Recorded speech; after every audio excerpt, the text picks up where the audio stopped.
Let's talk. Let's talk. Welcome.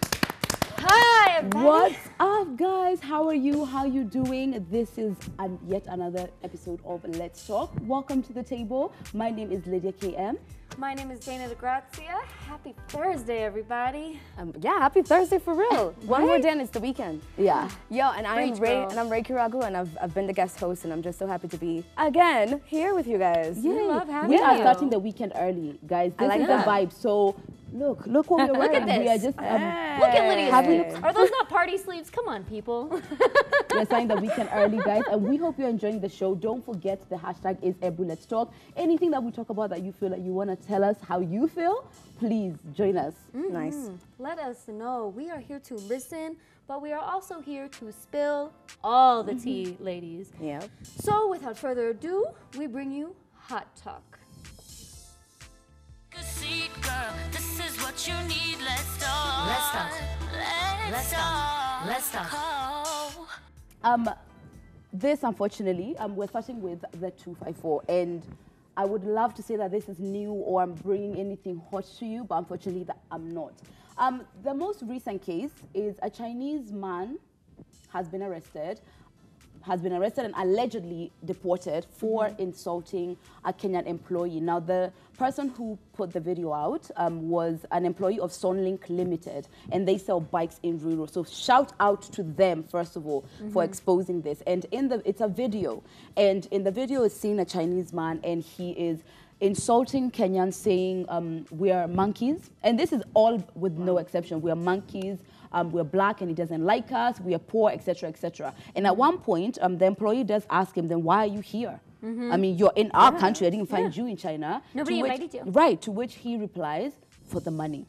So he was like, why is money, why do you want our money? We're poor, right? He was just like, no, money is important. And he even said, at some point in the video that you can do whatever you want to do, like because you have no evidence. Do what you can because I can do this. And now the sad part about this is that this has happened. Chinese businessmen who are here in business or working have really been doing this for a while. And there is a screenshot from Joe Mushiri who. This is an alleged confirmation that he has been deported. Yeah. So, hey Joe, local administration from Kiambu confirms that, first of all, chink is actually an insult, you guys. So it's Chinese person insulting Kenyans, has been arrested and is set to be deported in the morning pending official communication. Wow, nice. Let him go be irrelevant in his country.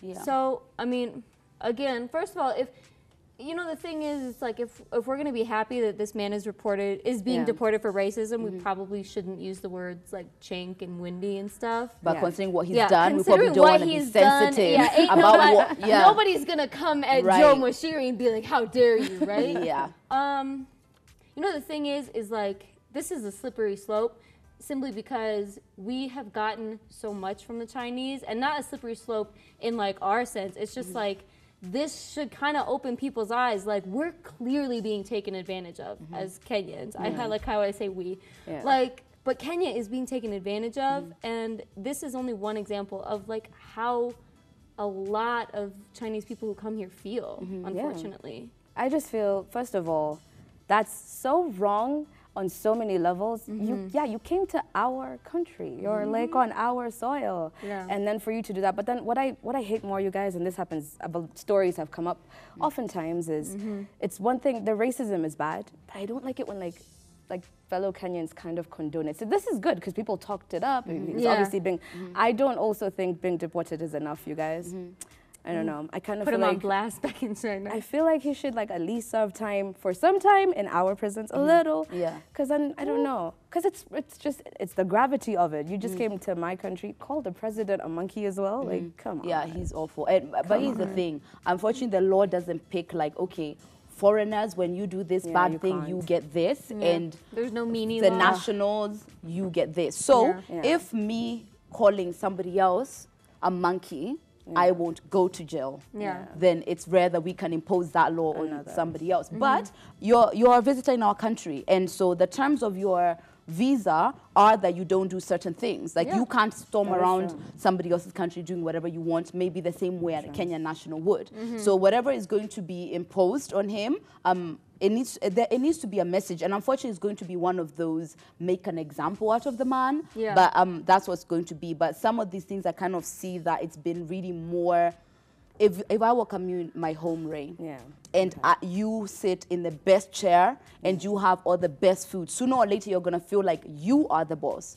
So then when the Chinese businessmen have come here and they have gotten the best of everything, so they have so much. Or like who are we to tell them that they are not boss? So it's kind of like our doing as well. Like we put them on a pedestal, and so now they can't look down on us. That is something that is something that unfortunately occurs a lot in a lot of African nations that I've seen. It's, you know, it's like why white women are fetishized here. You know, it's, you know, they're always searching outside of Africa for things. So then when you have business people come and they're Chinese or if they're white people, it gets such a sense of inflation. Like, I'm gonna be honest with you. I came to Kenya, and this is a weird example, right? I came to Kenya, you know, like feeling like, okay, I'm a pretty girl, whatever.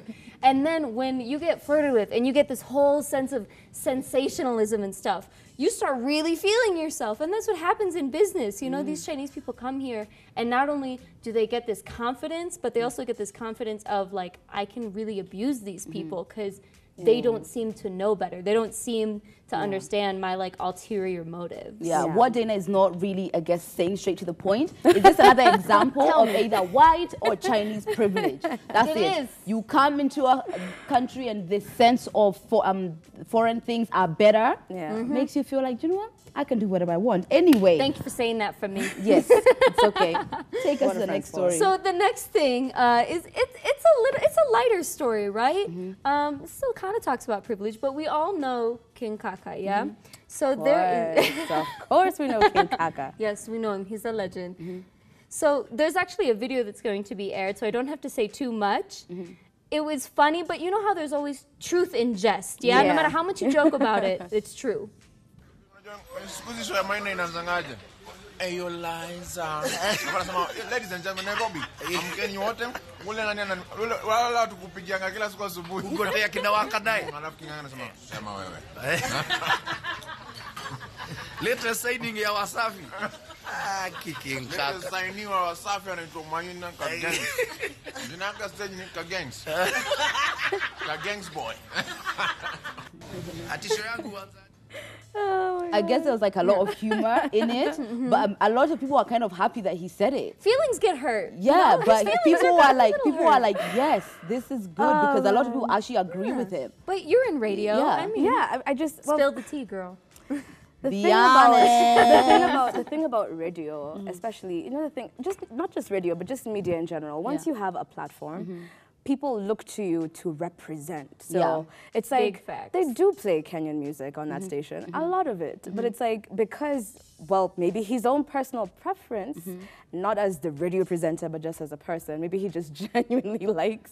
First of all, Wasafi Records are out here producing huge. Like, I love them too. So yeah, I mean, I get why you call him out because he's not. But it's a tough thing. Don't put him like, okay.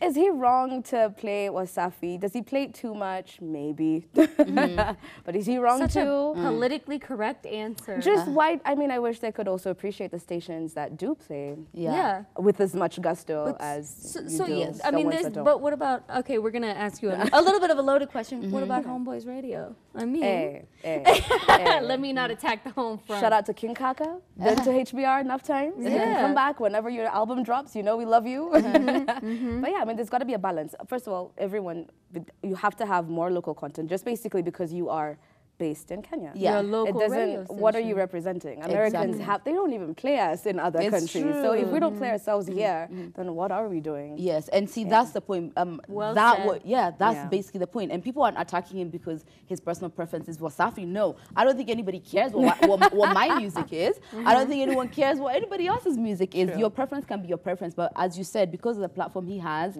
and where he's looked to, you know, he's like a Kenyan, like, oh my God, guy, you know what I mean? So if he is kind of pushing down playing Kenyan music, then of course he's going to be called out because you're the head, you're the top there. You can probably shape you know, how much music other people listen to. You can alter, you know, the next generation and how they listen to music.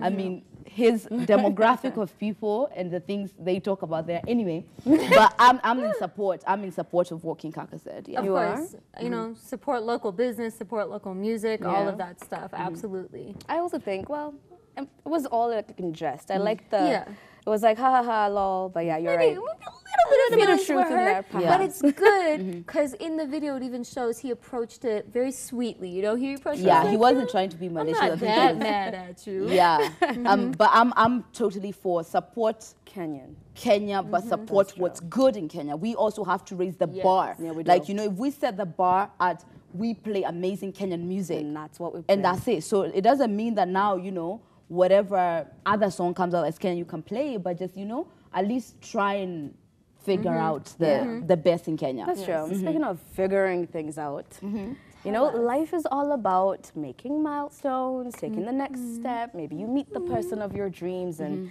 this is who you want to spend the rest of your life with. So how do you move from being just a, you know, a regular person with them, or basically propose? I found this one really awesome story about a guy, I'm pretty sure you saw it too, who proposed to his girlfriend by riding on a cow, people.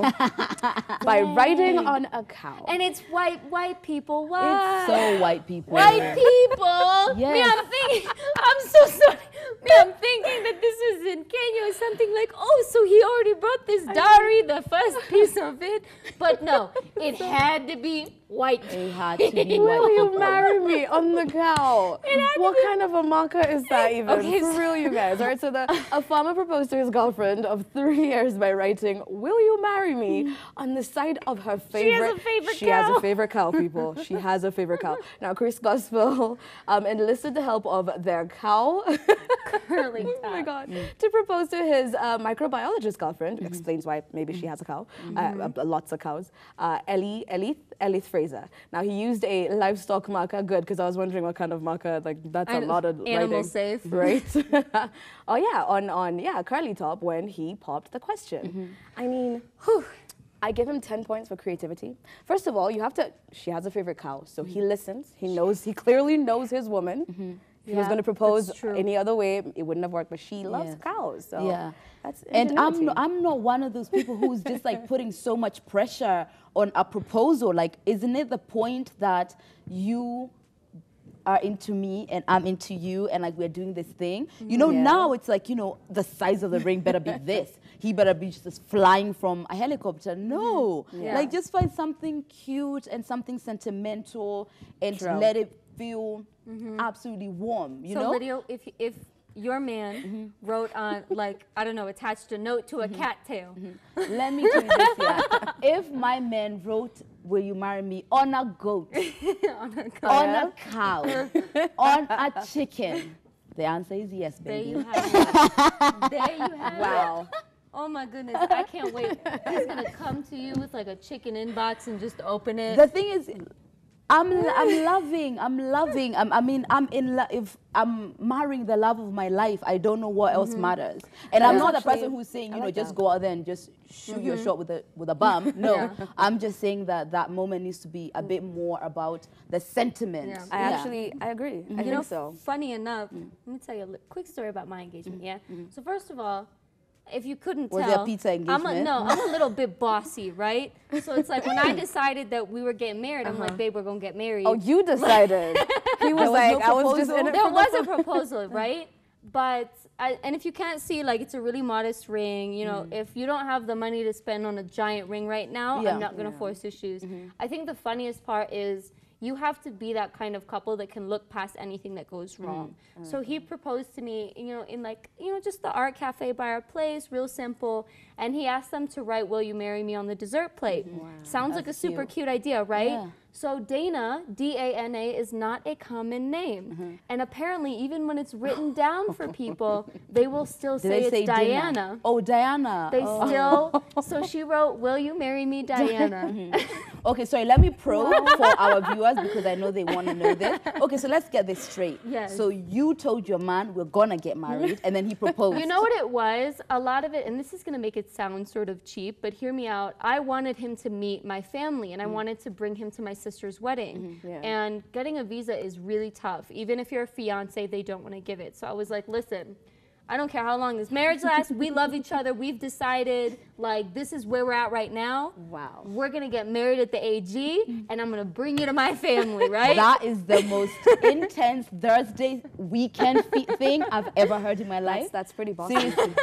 I mean, I knew you were bossy before, but now you just like You know what it is? I'm a efficient What would you woman. do? I'm an efficient Are you happy woman. to say yes with to will you marry me as a cow, or does somebody need to, you know, come from a helicopter and just give you the best? The hashtag is Ebru Let's Talk. Please let us know. Anyway, so Tiwa Savage, I believe we all know her. She is like queen of Love Africa her. as far as music. Yes. She Love has her. done so well in music. But she's making, I guess, headlines over the past week for putting, like, I guess, a rather cryptic message out on her Instagram. And she said, along the lines of, we're going to read the receipts. And she said that being a woman, let me read the receipts. Yeah. So through her Instagram stories, the Marvin First Lady said, quote, The Maven First Lady said, "It is a sin to be a woman in Africa. I feel like giving up. I am tired of fighting. I am tired of proving myself. I am tired of smiling." The reason for wanting to give up or stop fighting to stay at the top was not made public either on any of her social media avenues. It is evident that women in the music industry are critiqued more than their male equals, which is also a never-ending debate. I mean, as a woman alive, I can completely empathize. Truth. Like, I'm a conscious woman, so I Big appreciate that there are so many things that come with being a woman in this era, in this world, because I have so much hope that it's going to be different. So I can completely empathize. Maybe as an artist, first of all, how you're judged as far as your sexuality and how you look is about 6 times or maybe 20 times more than a man. Very true. Then, you know, there's this thing that a woman has to be. You need to be strong, not too strong.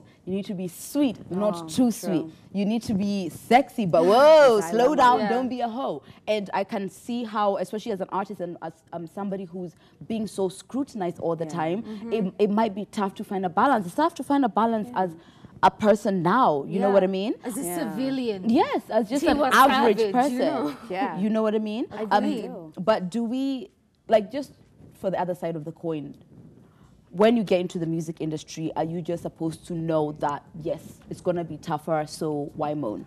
You know what, in my opinion, how it is? Like, we're already aware of the fact that being a woman gives us a disadvantage. You're already aware of the fact that being black women gives you a disadvantage. You know, it's the same way how my father was saying to me the other day. He's like, you're covered in tattoos, which means you have to prove twice as hard that you're intelligent, you know? I know.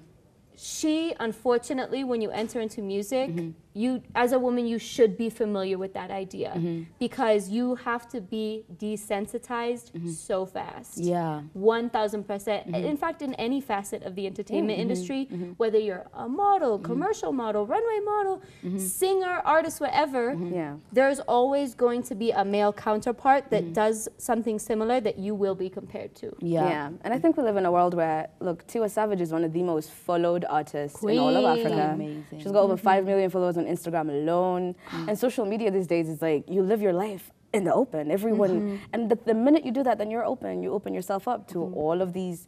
Now I have an opinion about your life, and I don't know you, but I do because you're famous and you're on my Instagram feed now. I get you. But I feel like if it was me in her, well, I'm obviously not her at all. But we're I do all feel- on the come up, though. Yeah, Don't get it twisted. I would just focus on why you do what you do. Maybe derive some strength from it. Yeah. Very true. Yeah. Speaking of queens trying to be on top, I mean, we've all heard these stories of fake it till you make it, right? So there was a woman who took, they call her a slay queen, but I hate that phrase, right? So there was a young woman who decided to see if she could convince her Uber driver to pretend to be her chauffeur for her friends. What? So she tells the driver, tell all these women that you're my favorite driver in my fleet of taxis that I have. And so to get her back for this, he decides openly to say in front of her friends, okay, sir, but you're gonna pay for my petrol because you're my boss and this is your expense. So she came on board and told me she was going to pick her lady friends and I should act as if she owns the car and I am her personal chauffeur. Just before we reached our destination, she tells me to go to the supermarket and buy her some dog food, the driver narrated. As the passengers approached the destination, the cunning driver asked his supposed employer to dish out 1,000 shillings for fuel. Funny enough, she also tried to continuously text and call him to get that back, but yo, the money is gone. I think I've kind of set the precedent or the tone on this table that anything that is about pretending literally nauseates me. Yeah. And here's the thing, only because, and it's like, it's rooted from a good reason. The way you're living and your life and your uniqueness and every single thing about you is uniquely made to make a better world. Yeah. Like, so if you then fake to be this person, you've dimmed your own light and we've already got this other person. So I try to encourage, or I try to stand for, just be yourself. And girl, it's okay. Who has a chauffeur? It's like the 1% or maybe the 10%. If you need to be that person, you're going to need to make that lie, because you lied this time. You're going to need to lie again and again and again and again, you know? So it just gets exhausting and you're losing yourself for no reason. And these people, they'll probably laugh for 3 seconds, I guess, if they think you're too poor to get an Uber, but then it would pass and you still be you, instead of now costing yourself 1,000 shillings. But like with these gas prices, like, are you really too poor to have Oh my an Uber? God, don't talk about that, please. Are you really too poor to have an Uber, guys? Things are starting to get expensive, okay? my So gosh. on that note, because Lydia is gasping and about to faint. I've just dropped a bomb, we're going to go on a very short break. See you in a minute. Let's talk. Come and take a seat, girl. This is what you need. Let's talk. Let's talk. Let's talk. Let's talk. Come and take a seat, girl. This is what you need. Let's talk. Let's talk. Let's talk. Let's talk. Guys, thank you so much for staying with us. We hope you're enjoying the show. The hashtag is Ebru Let's Talk. Now, we said that we are starting the weekend on a Thursday. So what better way to start than with Talk That Talk? With a heated debate. We love Talk That Talk, so why not extend it? We spoke of a story yesterday and we would like to talk about it a bit more. So please join us with the hashtag Ebru Let's Talk. The story is Sharon Otieno, and she's been making the late Sharon Otieno, and this has been in the headlines all week, and probably more so because of what happened in her life, more so than in her death. So essentially, and this is all allegedly, so I'm gonna just tread carefully. Sharon was having an affair with Governor Okoth Obado, and that is the governor for Migori. And from that relationship, she conceived, and she was pregnant, obviously, for a while. And unfortunately, he wasn't taking responsibility. So at 7 months pregnant, I guess she had looked for so many other avenues to try and get this man to hear her out. And this led to, I don't know who went to whom, but the journalist came to her so that he can explore this story. And so Sharon and the journalist went to meet the PA of the governor. And at that time is when they were abducted, both of them. And the only reason the journalist survived is because he threw himself out of a moving car. Sharon, unfortunately, was not that lucky, and she ended up in the woods where she was stabbed. One of her legs was burnt with acid, and her life was taken. Her parents identified her body, and she's passed away. And I guess other facts surrounding that is that she was apparently promised 20 million shilling mansion and county tender. She was promised all these things, I guess, to keep quiet, but she wanted more. This is all allegedly, by the way.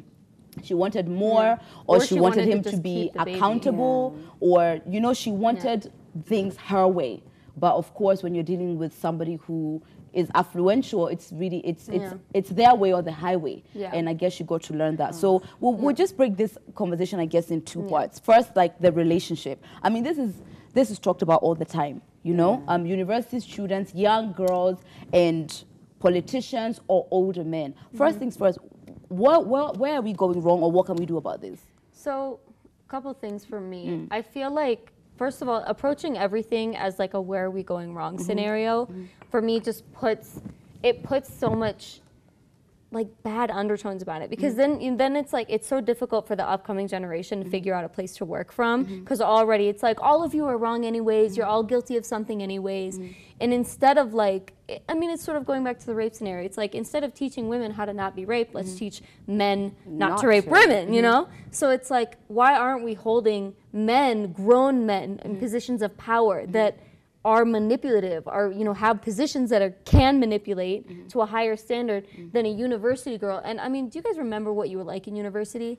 Because I was couldn't scared. even tie my shoes. Yeah, oh my I was God. scared for my future, okay? I was scared. I wanted releases. That's why you go out and party. You know, you want a break from your life.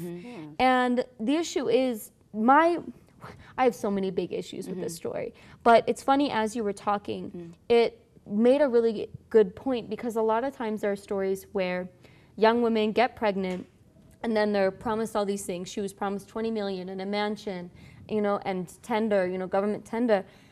But now the issue is what we're starting to do is we're equating her life and the life of, you know, an unborn child, because she did want to keep this baby, at least as far as we know. We're equating it with a mansion. You know, we're equating it with money and tender. When at this point, she decided to be a mom. She decided she wanted more. She decided she wanted accountability. And another disturbing factor of this is he didn't just kill her, you guys.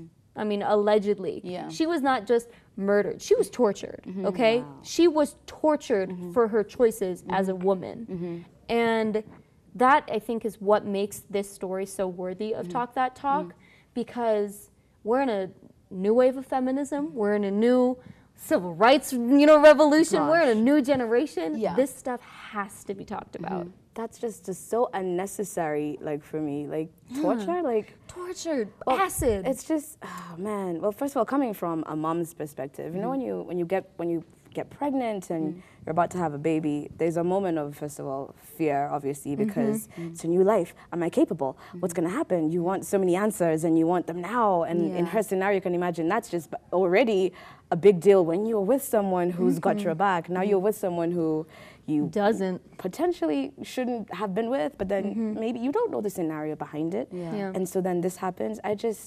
Then what do you tell? You're right. What do you tell to, like, women now? Is it just just stay away from certain kinds of men, just don't do this, don't do that? What do you do then in this? I mean, like, there's one thing as well that I'm just going to throw a spanner in the works here. So I hope there's no one has hot tea. I hope all your tea has cooled like down by lukewarm. now. Here's the thing. I don't know where I get this mentality from, but I believe in understanding the system or the structure around you. I am a firm believer of that. If you're going to the cold, please know that you gotta have a coat on. If you're going in the summer, make sure you have suntan, etc., etc. Now, here's the only thing which with this I can say, which is a bit like, oh my God, I can't believe you're saying that. So essentially,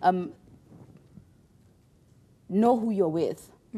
Know who you're with, the person who you are laying down with, and things happen. Of course, I don't expect you to see or foresee murder. No, but the person who you're with, the dynamics of that situation can give you a bit of a hint of what would happen if you went to the left, or what would happen if you got pregnant. You know, so even you see girls pretending to be pregnant just so they can see what the guy will do. It's trying to kind of gauge who the person is. Little you know, tests, do you understand? So tests. For example, DP Ruto has a child out of wedlock. Clearly, he was the kind of man who either the woman wanted to keep it and he was like, fine, sure, whatever. Whether or not they had a back and forth or not, she was able to keep it, and she's still alive and she's raising her daughter. Then this man who you're with, you know, if somebody can go to this degree, there's a gauging. You know, like, gauge the person you're with. Even if you're there for money or to just better yourself, gauge the person who you're with. Because if it's a matter of, if you tell someone a story of, you know, how somebody else got pregnant with a politician and uproar, you know, this is, you're now starting to understand that the person who you're with is somebody who can get to the point of whatever it takes, you will go down. Do you know what I mean? And I'm not saying that to say that she could have foreseen that, oh my God, I empathize so much with her. But I guess what we can do is just share that message with young girls. Even if you're doing this and you're having a good time, gauge who you're with only because you don't know, you don't want to be the next Sharon Otieno. So that's how you can protect yourself. And yes, we need to hold men accountable. That's the first thing we need to do. Hold men accountable, but also let our girls know, but they're in a position of power as far as the knowledge they have of who they're with. Do you get my point? No, it is a good point because it was a good way to run sort of the line because men need to be accountable and women should know who they're with because you have to walk this line, at least in my opinion, being a liberal woman, I want women to be able to walk that line of like, do what you want. I don't care if you want to be a sex worker. I don't care if you want to be a sugar baby. I don't care you want to be a housewife, businesswoman, whatever, because I still value your life. But you're right, because it's not about this idea that, oh, earning your own money is power or sex is power, anything like that. It's not, you know, knowledge is power, y'all. Knowledge is However power. old the phrase is, the knowledge is power. Knowing who you're with is power. And also being strategic. Because unfortunately for Sharon, what wasn't supplied for her was a plan B. You know, was a backup plan. Was any sort of like, wow, this guy is not reacting the way I thought he would. You know, and the unfortunate thing is when you're caught so off guard like that, you're so unprepared, and someone in that someone in that high of a position of power can do anything. It's true. You know, and everybody gets taken advantage of at one point in their life. I mean, we all have. Whether it was sexually, whether it was financially or something, in one way or another, somebody has outsmarted you at one point in your life. And so it's like you have to raise your kids with a certain amount of grit, you know? You don't want anybody, I don't want my daughter to grow up in a world where she's not distrusting of authority, even though I kind of am. You know, I don't want her to be distrusting of men. I want her to be smart with everything. Exactly. And anything which I would not, I wouldn't encourage my daughter to do. I don't try and put it out there like, do what you want. Because no, I'm going to tell my daughter, baby girl, if somebody has so much more money than you and they're using that to manipulate you, or that your relationship is financed and then they're going to do X, Z, and Y. So, You got to see it. Another spanner in the works. Okay, fine. People are simply saying, in a nutshell, especially a lot of people on KOT, what are you doing with a married man in the first place? If you were in your books, chilling where you should have been chilling, you would not have found yourself in this situation. I said this once. It's being said. I said this once, and I'll say Don't it shoot again, the right? messenger. I said this once, and I'll say it again. If you missed yesterday's episode, if you missed just 2 minutes ago when I said it, your life is no more valuable than a sugar baby or a sex worker's, okay? I don't care. Liddy has a master's degree. I respect that wholeheartely because I respect that effort. It does not mean that I feel like she's more valuable than my beautiful co-host here. Before you like literally gun down the plate. The point is, as far as her being with a married man, like, you know, first of all, this is a Christian country, and yes, he's the one who was breaking his vows. I'm just going to like but quote you. That union of marriage is still held to, whether it's like hypocritically held there, but you know where it's being held at is first of all, there's a family involved here. So when this came out, oh my God, it's horrible. I'm sure maybe she's looking on Twitter like the rest of us, and then it's her husband's name that's being called. You know what I mean? So there's feelings on this other side that are, she wasn't doing something fantastic. Not that he was either, and I'm first of all taking him accountable, but on her end. That's the thing. I mean, that's the thing. It has to be. The thing about was it wrong that she was with a married man? Wasn't it wrong that he was with and that's it. Aside from his accountability, that's what I can't stress enough, you guys. Like legitimately, wholeheartedly, even now at the age that I am, I'm still in my 20s, but none of you will know the exact number. Like, I can still say that who I am as a person is still developing. When you're in your 20s, like even late 20s, you're still not on solid ground, okay? And that's why, in my opinion, a lot of men go for these young girls because they're not on solid ground. So for them, I mean, of course, when you're an adult and you look back, you know, if you're 40, 50, 60, you're like, this isn't right. You know, you understand the institution of marriage and what it means. But when you're young and you're living, your whole life is in a gray area, I want to lay the blame so much more on him than I do her. Yeah, so do we want to push the narrative that it's, you know, these relationships tends to be big bad wolf after innocent little girl? Because I mean, I've heard some people talk about what they do as far as dating young men. Ain't nothing innocent about it. It's simple, like, you know, I gotta cash in. I don't care who I hurt. It's that vibe, you know what I mean?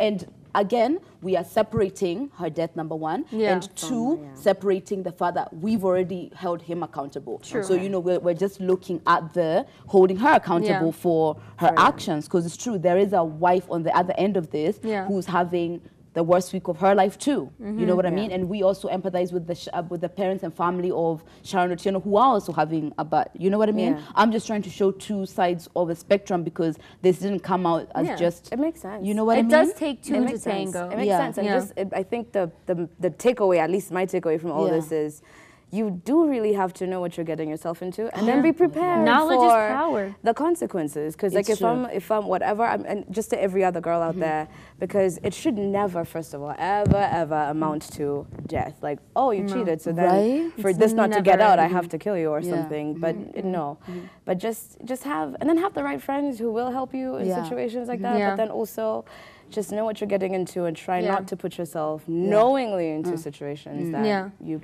probably might. Another spin. And we discussed this. We discussed it on the table. So there's videos of plenty of men who have had affairs and maybe been caught in death because of having an affair. And there's absolutely no outrage. There's a South African, I believe he was a politician. He was gunned down in his mistress's home. There's also, I believe it was the governor or the MP, whose video went viral when him and his mistress were being, oh my God, that was the athlete. It was there was the video of the car with the athlete. There was also an MP. There was also an MP. But yeah, we talked about it. And please, did anyone hear as much outrage of, but he shouldn't have been cheating thing? No. No, there was not as much outrage about that. In fact, blame is laid on the woman. It just kind of was swept away, like, oh, this is really bad. Yes, it's bad, he's cheated and everything like that. But it's nowhere near as intense as if it's a woman who finds misfortune. The gravity is just more now when it's a woman who does it. Right? And you've just said something very interesting, like it just gets swept under. I'm hoping for particularly this story, just for closure's sake, that we do follow it up, because we have a tendency to follow it up when it's nice and it's heated and it's like, oh, guys are talking the next week. And then, because we're really reactionary. I would like to know even later on, what did happen? Was he accounted? Because then that'll also, will I now be distrustful? You know what that leads me to? To put bets on, though, that nothing happens. You know what the interesting thing is that leads me to? Even with all this coverage, nothing is going to. Yeah, but have you ever noticed the fact that we continuously would talk about stories of cheating, infidelity, whatever, but what we never have is a lot of discussion of like, this woman divorced this cheating man and she lives an amazing life now, you know? It's like we never have stories of like divorce as a liberation, especially in the African context. It's like literally, in my opinion, I feel like divorce is almost as bad as death. No, it's like it is. People would rather you stay in this marriage, you work it out, you forgive your partner, you do all this stuff. Who cares if he beats you? At least you're married. Then divorce. Let me tell you this: the people who judge the most. I'm from a single parent home. My parents were married and they separated when I was about 9. So my mom raised me. Thanks to you. And when I'm talking to someone, be like, oh, you know, your family set up, whatever the relationship gets to, you get to tell someone whether or not you were from a single parent home or not. And I think men judge it the most because, let me tell you why they judge it the most, because they visualize you doing the exact same thing. You know? So that always comes that way. And divorce isn't bad for a guy. It's like, it tends to be like the woman who left. It's never the woman left because of There's never a follow-up. It's never that. It's always the woman left. So, you know, wayward woman left and she destroyed you know the what I happy mean? home. All right. We could literally talk about this forever because this is an amazing topic. But it's Thursday. We have to lighten this mood, and we have probably the funniest game for you guys. So without further ado, game time. Come and take a seat. seat, girl. This is what you need. Let's talk. Let's talk. Let's talk. Let's talk. All right, it's 15 seconds. Bring your each. phone, I'll do it. Of course, you'll do it. Oh, so you're just sitting this one out? No, she's not. okay. I'm going to last. be the demo. Oh, Right. okay. Do I get time to blow up the balloon at least? No, it's 20 seconds as a whole. 20 seconds as a whole. Okay. So I fix Ding- the time. Yes. Yeah. 15 ding, ding, seconds, ding. okay. Yeah, Start. 1, 2, 3, go. We got this. We're almost there.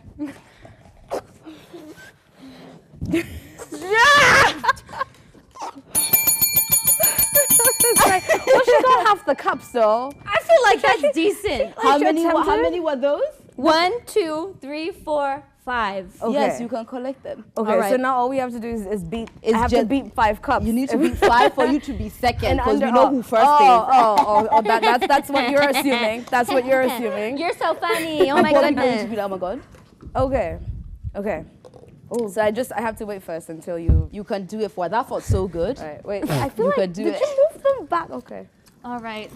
Should I move them closer to the? No, fine. No. That be cheating. That be cheating. No. Okay. All right. In 3, 2, 1.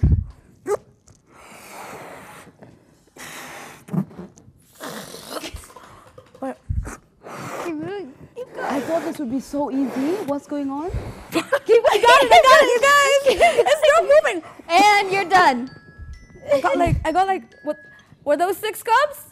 You're Okay. done. You're done. You're done. I got like 3. Sorry, it's like my phone went and the bell went. I got. All right, All right. I got 3. No, you got 4. You got 4. That's Oh not my bad. God. I don't think this is as easy as I think, actually. Clearly, Okay. clearly, you guys, there's a wife here, so Oh, I know how to, you know okay, what I mean. okay. All right. I feel like Ready, Lydia? I don't know. Hold on. Ready, Lydia? Okay, hold on. Why are you rushing the process? Okay, then. All right, people. In 3, 2, 1. yeah, I feel like that's the Yeah, trick. waste all that time. Waste all that time. Waste all that. No, Not off the table. Not off the table. Uh-oh. Oh my God, if she wins, I'm going to be so mad. Boom! She did win though. She did. Wait, 1, 2, 3, 4, 5, 6. Dang it! Dang! Are you sure you didn't physically push him off the table? I want to replay. I feel like she bumped the table. Don't be so I feel losers. like, I genuinely feel like you bumped the table. No big deal or anything. like, I'm gonna- Can I get my congrats, Who comes please? up with that? Okay. Congratulations. Oh my goodness. Thank you. Mommy, I made you proud. Oh my gosh. That's what that master's degree is for. Blowing up balloons, yo. Oh my God. Today has been amazing. I know it's just us 3 and we don't have a guest, but I love that we were able to talk about Talk That Talk. Sharon Otieno's story is really important. Yes. We hope you thought the same as well. So if you have any thoughts on anything we've talked about, just hashtag Ebru Let's Talk. We've loved having you. So until tomorrow at 6 p.m. to start the weekend, have a good evening.